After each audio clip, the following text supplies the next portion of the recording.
name is Siew Ting. I have about 2 decades and 24 years of commercial and brand marketing experience with different multinationals and primarily in CPG companies, handling regional, local, and global marketing portfolios.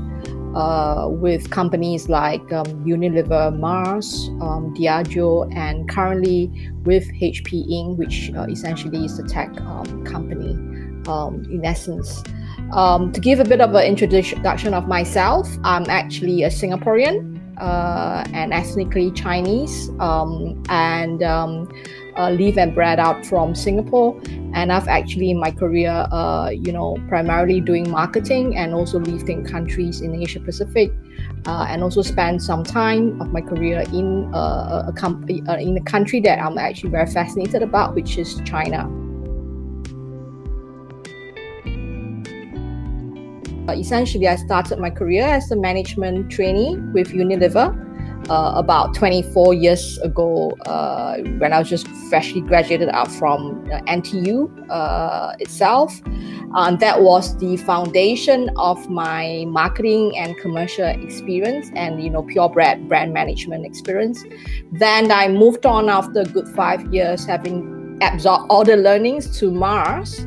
And that was a fantastic 5 year span whereby I was really, groomed by lots of entrepreneurs, and that's where I picked up my entrepreneurial skills. And then I moved on 10 years with Diageo, which is luxury lifestyle, a combination of mass premium beverage CPG type of company. And that was a really good experience for me, whereby I've done roles from local, regional, China roles, handling a wide spread of portfolios and iconic brands from the likes of Johnnie Walker, Smirnoff, Guinness, etc. And currently, I've been with HP Inc. for the last going to 3 years. Started my career as the Asia Pacific CMO and now doing a global strategy and planning role based out in Singapore.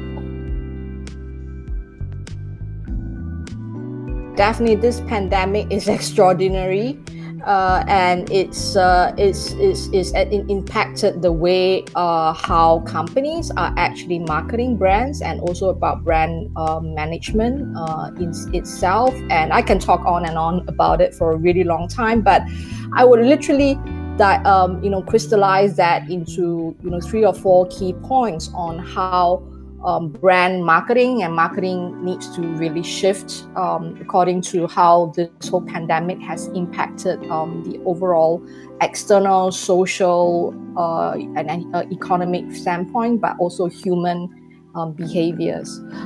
As you know, the role of marketing at the end of the day is not to create fantastic ads. The role of marketing, if you go back to its ancient craft, it's really about understanding the human behaviors and actually, delivering products, solutions that best meets this human needs and wants.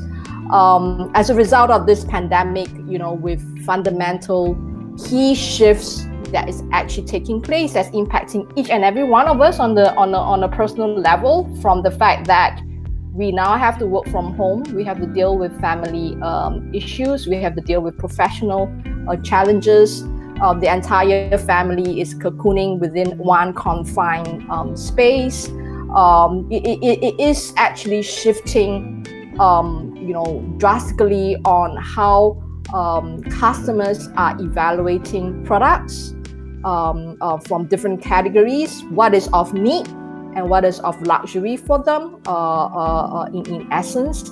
So I think the implications for marketers and company is to really go back to the roots of what marketing is all about and really assess how has customer needs and wants changed, and really look at how can then your brand and your product and your business continue to stay relevant in the midst of this shifting into post-COVID and new normal. So that's one key point.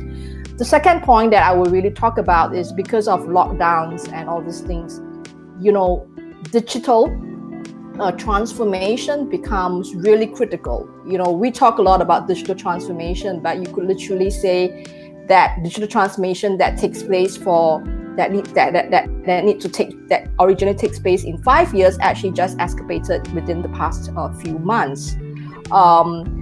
Digital becomes a way of how brands and business needs to assess to customers, and also how we really talk to the customer itself. So shifting your investments, your strategies online, and using digital as a tool, not only just as a marketing tool, but also a way to assess customers, become absolutely critical. And using the science and data behind digital to really inform you on marketing decisions becomes really critical. The last piece I would say that is a bit more philosophical and a little bit more bigger in the context is that with all this a new normal coming into play, customers and human beings are actually looking at brands in a bit more global sense, a more holistic. They are looking at brands that are a bit more purposeful, that has actually more meaning to them, and has more authenticity to them, has a social impact for them. So it's very, very critical for brands to really, stay very purposeful and anchored on, that key differentiating point and really walk the talk. I think the Reinventing Norms, program was really originated in Japan. It's as part of HP's philosophy of using technology to really improve people's lives better every day, everywhere. We are also a big champion of diversity and inclusion. As one of our core beliefs, we strongly believe that having more diverse employees and diverse leaders, it actually creates better business results, and that's a core belief of the business, but also the brand in essence. That initiative was really initiated in Japan, and was really purely developed through a core customer insight. About 3 years ago, we realized that with the aging population in Japan, the government was actually encouraging females to come back to work, and they were providing incentives for females to come back to work into the society. And we also realized that when we're marketing our products and the HP PC and HP laptop, a lot of the brands are really just talking to males. In itself, there wasn't really any brands that was also talking to females in essence. So as part of this whole purpose of helping people's life better, we start to really look at diagnosing and how can HP laptops and HP technology help to serve the life of the females who are coming back to work, and actually facilitate them to actually being able to pursue their professional career or pursue the multifaceted professional and business life. And hence, as a result, we developed this Reinvent Stereotypes campaign, whereby it's to not only promote our laptops, but also how laptops better the lives of this female itself. And it become not just only a one-time campaign, it become a 2 years campaign that we continue to be on the forefront of promoting this notion of diversity and inclusion, and that's quite a lot in a culture that is still relatively conservative when they look at gender stereotypes. Authenticity and trust and humility, and I would actually term that under a term called empathetic leadership, becomes even more critical. You have to really listen on the ground, and you really have to stay humble in essence, because things keep moving, and you have to continuously ensure that, so what is the customers really telling us, what is the real insight versus just judging from, shifting from action into action. So empathetic communication, really listening on the ground, especially with the customers and the employees, become really, really critical. Then I would say it needs to be balanced with agility. And agility is going to be very, very difficult in a situation where things are really uncertain. But I think we need to get used, and leaders, we need to actually help employees to really get used to making decisions without 100% of the information, and always being able to say, now what is my plan B and what is my plan C if this scenario doesn't quite work. So building that agility becomes really important, because now every convention is really changing. I mean, I will use an analogy that you almost need to operate like a startup and operate like an innovation engine, because what is my next shift, but this next shift needs to really be tied back to your business foundations and your customer. 3 key things that I always try to practice at different juncture of my career is that first of all, I would not be afraid and always be planning ahead for the next career move, but still staying very true to what my purpose is all about, because I believe that for me, I'm very purpose oriented. I need to know why I get out of bed every day to do what, and it needs to be very anchored in itself. And I've been very fortunate in my early part of my career due to companies and coaches and bosses who actually taught me the notion of purpose. So having a purpose anchored career move is very important, but also being quite bold and intentional on going into the next thing. So not being afraid to say that I might not be 100% prepared for the next role, but I want to be really clear on what the next role and the next career move will actually really be give me itself. So don't be afraid to jump into the rocket ship. Is kind of the first guidance that I always look for. The second piece is to really look for, and to be quite intentional about it, is to really look for mentors to help you with your career. And that mentor can be someone that knows you really well, your boss, or someone that don't know you really well, but be really, really clear on seeking feedback and getting help from mentors to really guide your career. And then the third piece is the whole notion of keep learning and unlearning, and learning and unlearning. And I think the COVID situation just helps you to say that whatever you know about things change itself. So for me, staying very humble, staying very curious, staying always on the notion of learning and unlearning and learning and unlearning a notion is kind of something that I really believe on a personal level. It helps me with my career progression.